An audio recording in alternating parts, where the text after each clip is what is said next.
আরাফার দিনের রোজা এর ফজিলত অপরিসীম। নবী করিম সাল্লাল্লাহু আলাইহি সাল্লাম বলেছেন, আরাফার দিনের রোজা যদি কেউ রাখে, আল্লাহর কাছে আমি ধারণা রাখি, আল্লাহর প্রতি আমার ধারণা হলো এই রোজার বিনিময়ে আল্লাহ তাআলা রোজাদার ব্যক্তিকে 1 বছরের পেছনের 1 বছরের সামনের অগ্রিম গুনাহ আল্লাহ তাআলা মাফ করে দিবেন। ইসলামের অন্য কোনো আমল এরকম পাওয়া যায় না যে আমল করলে অগ্রিম আল্লাহ সুবহানাহু ওয়া তাআলা গুনাহ মাফ করে দিবেন। আরাফার দিনের রোজার এত ফজিলত যে পেছনের তো বটেই, সামনের 1 বছরের আল্লাহ সুবহানাহু ওয়া তাআলা ছোটখাটো গুনাহগুলো কি করবেন?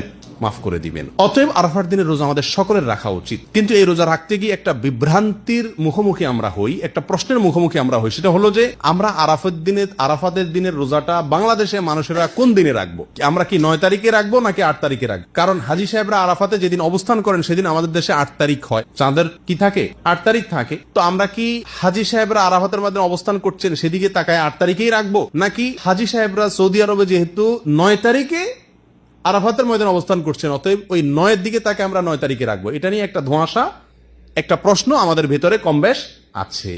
এই প্রশ্নের উত্তরে আমরা কি করব সে কারণে এক্ষেত্রে আমি সংক্ষেপে বলতে চাই, এক্ষেত্রে ওলামায়ে কেরামের দুটি মত আছে এবং দুইটা মতই গবেষণামূলক।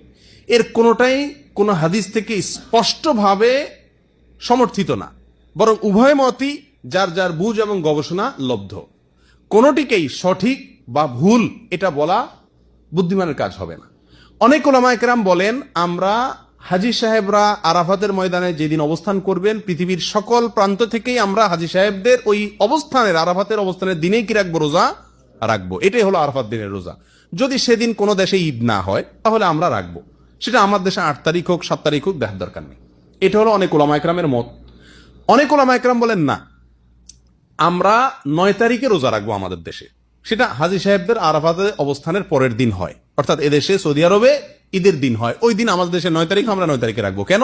কারণ নবী করিম সাল্লাল্লাহু আলাইহি সাল্লাম যে আরাফাতের দিনে রোজা রাখতে বলেছেন, আসলে 9 তারিখকে, জিলহজের 9 তারিখকে আরাফাতের দিন বলা হয়। এখানে তারিখটা হলো উদ্দেশ্য, আরাফাতের দিন এটা হলো শুধুমাত্র নাম। জিলহজের 10 তারিখে ইয়মুন নাহর বলা হয়, জিলহজের 9 তারিখে ইয়মে আরাফা বলা হয়, জিলহজের 8 তারিখে ইয়মুত তারবিয়া বলে। এগুলো হলো এই দিনগুলোর এক একটা নাম। যেহেতু নবী সাল্লাল্লাহু আলাইহি ওয়াসাল্লাম আরাফার দিন রোজা রাখতে বলছেন, অতএব 9 তারিখে রাখবেন, এরকম একটা মত ওলামায়ে কেরাম বলেন। এখন আমরা কোন দিকে যাব? 8 তারিখে রাখবো নাকি 9 তারিখে রাখবো?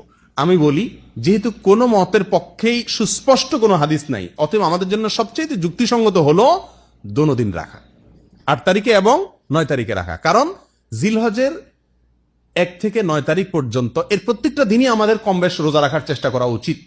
নবী সাল্লাল্লাহু আলাইহি সাল্লাম বলেছেন, মা মিন আইয়ামিন আল আমালুস সালিহু ফীহিন্না আহাব ইলাল্লাহ মিন হাযিহিল আইয়াম। জিলহজের 10 দিনের চাইতে অন্য কোন দিনে আমল আল্লাহ তাআলার কাছে বেশি প্রিয় না।